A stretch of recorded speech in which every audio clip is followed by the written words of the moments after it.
ஜோசியர் பிரபலப்படுத்துறாங்களா? அவர் 2-3 இவங்க ஒரு கோயில் அப்பாயின்மெண்ட் பண்ணாங்க, அவங்க ஒரு கோயில் அப்பாயின்மெண்ட் பண்ணிட்டாங்க. சும்மா ஒரு கொஞ்ச நேரம் நம்ம பார்த்ததுக்கு. அப்போ நம்ம உலகம் பூரா ஜோதிடத்துல வந்து சூரிய பிரசனத்துல ஆதினமா ஒரு காலத்தை நம்ம வச்சிருந்தோம் பாத்துங்க. ஆதினம் சூரிய பிரசனத்துக்குன்னு ஒரு ஆதினம் உருவாக்கிடுவாங்க. ஏன் அப்படின்னா அந்த ஆதினம்னு ஒரு குழு நம்ம சேர்ந்து சோழி படிச்சவங்க எல்லாம் ஒரு குரூப் ஆயிட்டா எந்தெந்த ஊர்ல கோயில் பிரசனம் நடக்குதோ அதுக்கு நாம தான் வழங்குறது இல்லைங்க. அதுக்கு உண்டான பாடம் கப்பிச்சு அவங்க எல்லாம் ரெடி பண்ணுங்க. அவங்க போய் அந்த கோயிலை சரி பண்றது ஆதினத்தை கிடைச்சோம்னாலே நீங்க போய் செஞ்சு வரலாம்.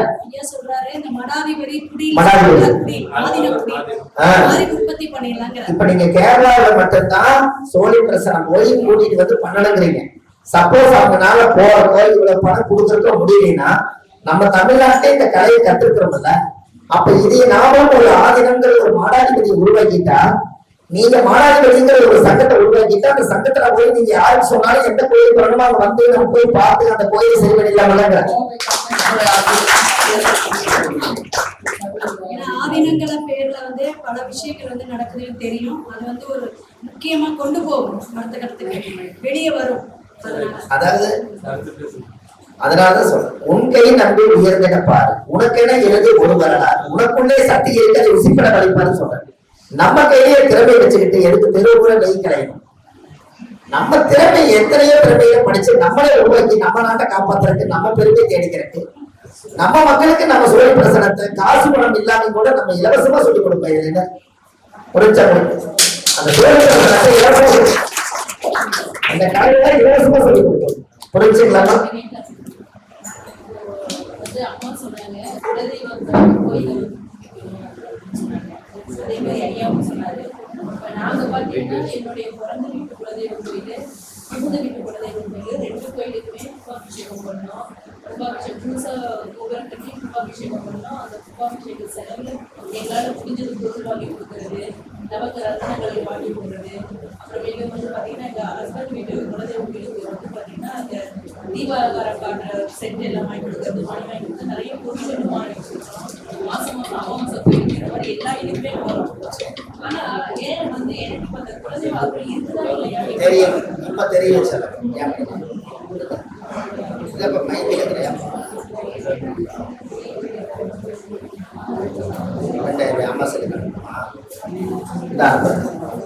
அதாவது இப்ப நீங்க அம்மா இங்க பாருங்க, குலதெய்வ அருள் இருக்குதா இல்லையாங்கிறாங்க. நீங்க எந்த குலதெய்வ அருள் இருக்குதா இல்லையான்னு கேக்குறாங்க. இவங்களுக்கு இருக்குதா நம்ம தெரிஞ்சுக்கலாமா? அம்மா உங்களுக்கு இருக்குதா இல்லையா நம்ம தெரிஞ்சுக்கலாமா?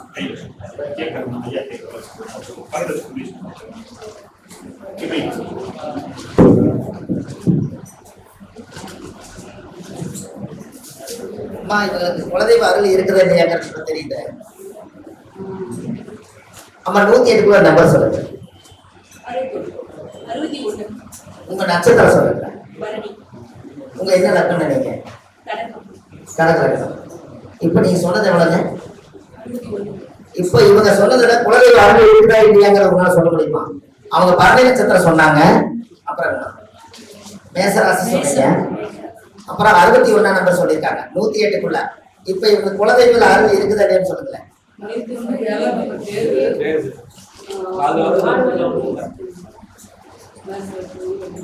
கொஞ்சம் யோசிச்சு சொல்லுங்க.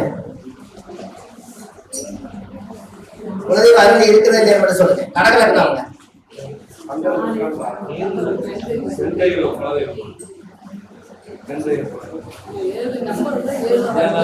அவங்க எது வரைக்கும் வரணுமோ அது வரைக்கும் வந்துட்டாங்க. இன்னும் உள்ள போன இடத்துல விஷயத்த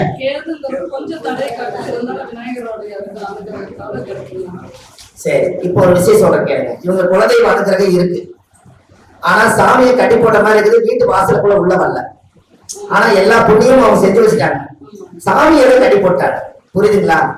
அந்த கட்டி போடுறதுனால இவங்க கோயில்ல அனுகிரகம் இவங்களுக்கு இருக்குது, உடம்புக்குள்ள பாஸ் ஆகல.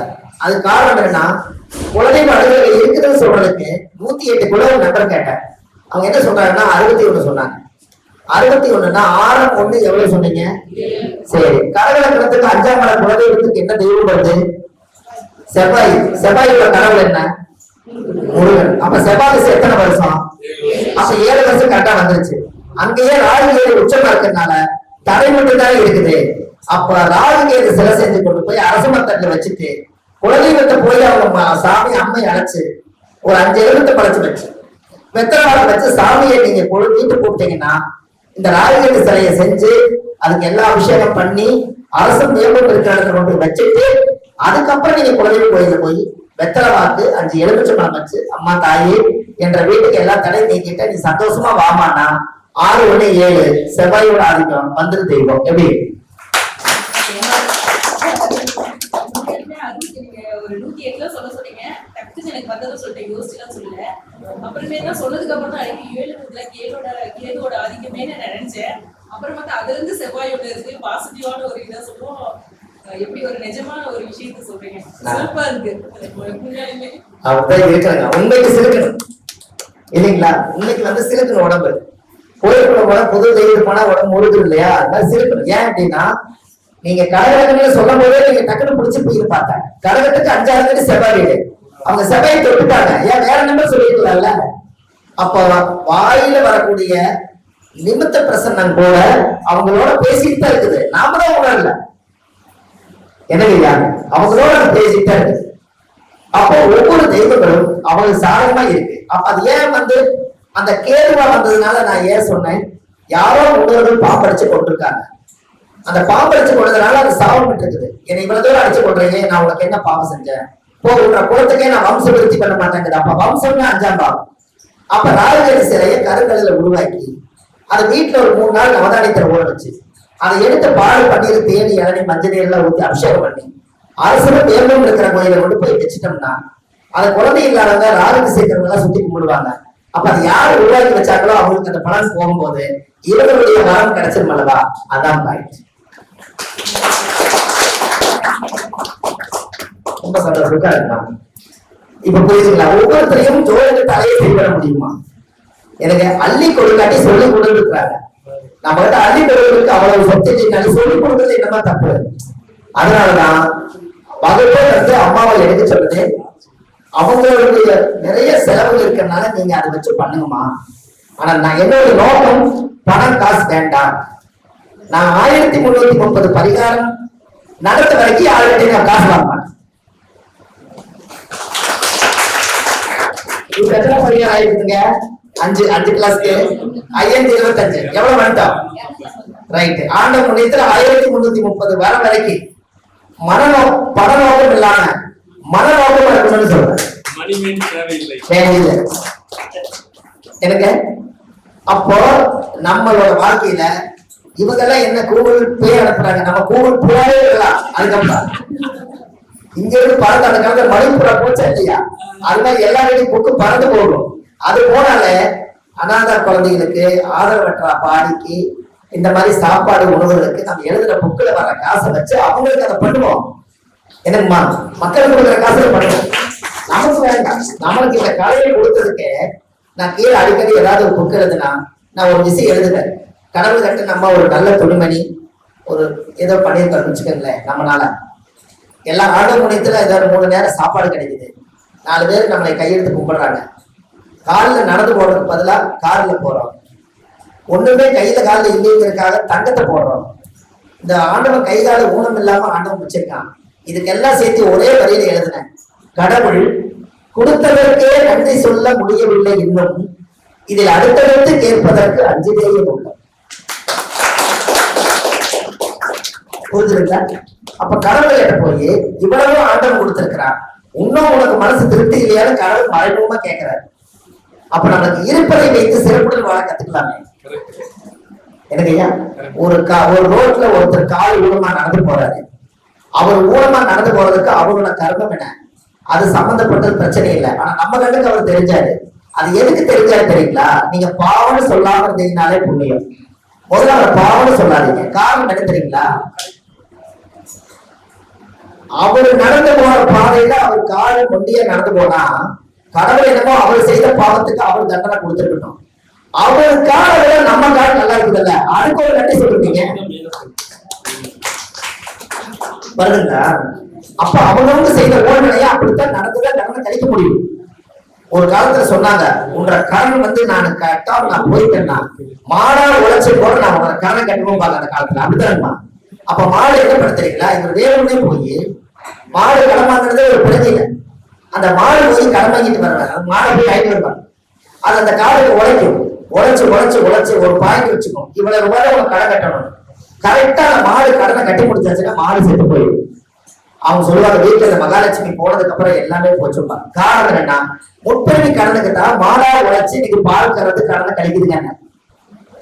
நாம் செய்த பாவத்துக்கு அடுத்த மாடா பிறந்தா கூட அவங்க வீட்டுல நம்ம உழைச்சு பால் ஒரு லிட்டர் இவ்வளவு அது இவ்வளவு கணக்கு போட்டு நாம கொடுத்த கடனை தான் அந்த கடன் அடைஞ்சு எல்லாம் முடிஞ்சிருச்சுன்னா மாடுக்கு ஒரு நோய் வரும், அதை காப்பாற்ற முடியாது, கடைசியில மாடு இறந்துடும். இவர் கடன் முடிஞ்சிருச்சுன்னா மாடு இறந்தது அவருக்கு தெரியாது. எப்படி? அப்ப நாம செய்த பாவத்தை நாம தானே அனுபவிக்கணும், அது செய்யாவே விட வேண்டியதானே.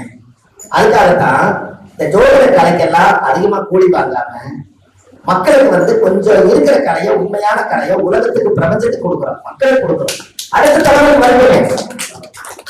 எனவே அடுத்த தலைமுறைக்கு வளர்ப்பதற்காகத்தான் ஒரு சங்கல்பம் எடுத்தேன். நீங்க இங்க இருக்கிறவங்க உங்களுக்கு தெரியாதெல்லாம் ஒண்ணு இல்லை, அவங்கவுங்க ஒரு ஊர்ல இருந்து வந்திருப்பீங்க. நீங்க எங்க வேணாலும் ஒரு 50 பேருக்கு வச்சு ஆதிகால பரிகாரம் ஒரு மீட்டிங் போடுங்க, நான் ஒரு இலவசமா நடத்தி கொடுக்குறேன். இது ஒரு 50 பரிகாரம் கிடைக்குமா? ஒரு 50 பரிகாரம் கிடைக்கும், அங்க 300 ஆயிரும். இப்படியே 1330 பரிகாரம் வந்தாச்சுன்னா நீங்க எல்லாம் சேர்ந்து நடத்திய ஒரு புக்கு தான் அது பொக்கிஷம். என்னுடைய வாழ்க்கையில இந்த மாதிரி ஒரு கலையை ஒருத்தர் வந்து அவருக்கு தெரிஞ்ச விஷயங்கள் எல்லாம் எங்களுக்கு ஊட்டி விட்டு போனாரு. இன்னைக்கு அதுவும் இந்த உலகத்துக்கு உதவியா இருக்குதுன்னு சொன்னாலே அதுவே ஓடி முடியும். கேட்டுக்கலாமா? அதனாலதான் ஆதிகால பரிகாரம்ங்கிற விஷயமே நீங்க எடுத்து நல்ல விதமா பண்ணுங்க. இந்த முன்னோர்களுக்கு நீங்க தெரிய கொடுக்குறீங்கல்ல, எருக்கல இலை இருக்கலாமா, அதுல தயிர் சாதம் வச்சு 7 இலையில தயிர் சாதம் வச்சு ரத சப்தமி அன்னைக்கு தை மாசத்துல எனக்கு தை மாசத்துல ரத சப்தமி அன்னைக்கு கொடுத்தீங்கன்னா கைலாயத்துக்கு போயிட்டு வந்து சமம். உங்களுக்கு புரிஞ்சுதா? எனக்கு எருக்கல இலையில நல்லா கேளுங்க சார், ஒரு நிமிஷம். எருக்கல இலையில தயிர் சாதம் வச்சு எச்சி பண்ணாம செய்யணும். நீங்க எச்சி பண்ணி உப்பு பார்க்க கூடாது.